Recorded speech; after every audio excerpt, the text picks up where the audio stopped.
જય માતાજી, જય સોમનાથ। આશા રાખું છું કે મારા બધા વ્યુઅર્સ ખુશ હશે, હેલ્ધી હશે। આજે ટેરોટમાં તમારું ફરી સ્વાગત કરું છું।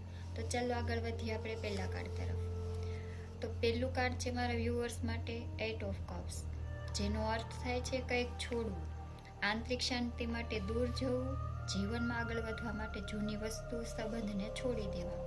કાર્ડમાં જે વ્યક્તિ રાતે ચંદ્રના પ્રકાશમાં 8 કપ છોડીને આગળ વધી રહ્યો છે, આ દર્શાવે છે કે વ્યક્તિ અંદરથી એકલો છે, બહાર બધું હોવા છતાં તેને અંદરથી સંતોષ નથી। તો આ કાર્ડ આપણી એકલતાને દર્શાવે છે કે માણસ અંદરથી એકલો છે, બહાર ગમે તેટલી ભૌતિક સુખ સુવિધા હોય। બીજું કાર્ડ અહીંયા નીકળી રહ્યું છે તમારા માટે વ્યુઅર્સ, જેનું નામ છે વ્હીલ ઓફ ફોર્ચ્યુન। આ કાર્ડનો અર્થ થશે ભાગ્યમાં ફેરફાર। જે ભૂતકાળમાં તમારા ભાગ્યએ તમારો સાથ નહોતો આપ્યો, હાલ તમારું ભાગ્ય તેની તરફ આગળ વધી રહ્યું છે, સારા સમયનો પ્રારંભ થઈ રહ્યું છે। ટૂંકમાં તમને સમજાવું તો આ કાર્ડ તમારા જે અટકાયેલું ભાગ્ય છે એને આગળ વધવા માટે એક પુશ, ધક્કારૂપી પ્રેરણા પૂરી પાડશે। તો આગળ વધીએ ત્રીજા કાર્ડ તરફ। ત્રીજું કાર્ડ આપણો અહીંયા નીકળીને આવ્યું છે કિંગ ઓફ વાન્ડ્સ। આ એક શક્તિશાળી લીડરશિપ અને આત્મવિશ્વાસ દર્શાવતું કાર્ડ છે। તમારા જીવનમાં તમે જે લીડરશિપની રાહ જોઈ રહ્યા છો, જે નેતૃત્વ તમે સંભાળવા માંગતા હતા, હવે લાંબા સમય પછી તમારી તક પૂર્ણ થવા જઈ રહી છે। જે તમારા નેતૃત્વ, આત્મવિશ્વાસ, દૃઢ નિર્ણય, પેશન ઓફ એનર્જીને રિપ્રેઝેન્ટ કરે છે। આગળ વધીએ મિત્રો, તો આજનું આપણું ચોથું કાર્ડ છે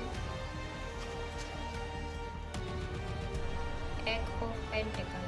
આ ખૂબ જ શુભ અને નવી શરૂઆત દર્શાવતું કાર્ડ છે। ખાસ કરીને પૈસા, કામ, સ્ટેબિલિટી માટે આ બહુ જ ઇમ્પોર્ટન્ટ કાર્ડ છે। નવી શરૂઆત હોય, ધન સંપત્તિને લગતી કોઈ પણ એવું ફિલ્ડ કે જેમાં તમે સ્ટેબિલાઇઝેશન કરી અને ગ્રોથ કરવા માંગો છો, એના માટે આ યોગ્ય કાર્ડ છે, જે તમારા ગ્રોથને ખૂબ જ આગળ વધારશે। હવે આગળ વધીએ આપણા અંતિમ કાર્ડ તરફ। આપણું અંતિમ કાર્ડ અહીંયા નીકળીને આવ્યું છે 9 ઓફ કપ્સ। આને ટેરોટમાં ઘણીવાર વિશ કાર્ડ પણ કહેવામાં આવે છે, કે તમારી એવી કોઈ અધૂરી ઈચ્છા, જે વિશ ઘણા લાંબા સમયથી અંદર પડેલી છે, હવે તે બહાર આવવાની છે અને પૂર્ણ થવાની છે।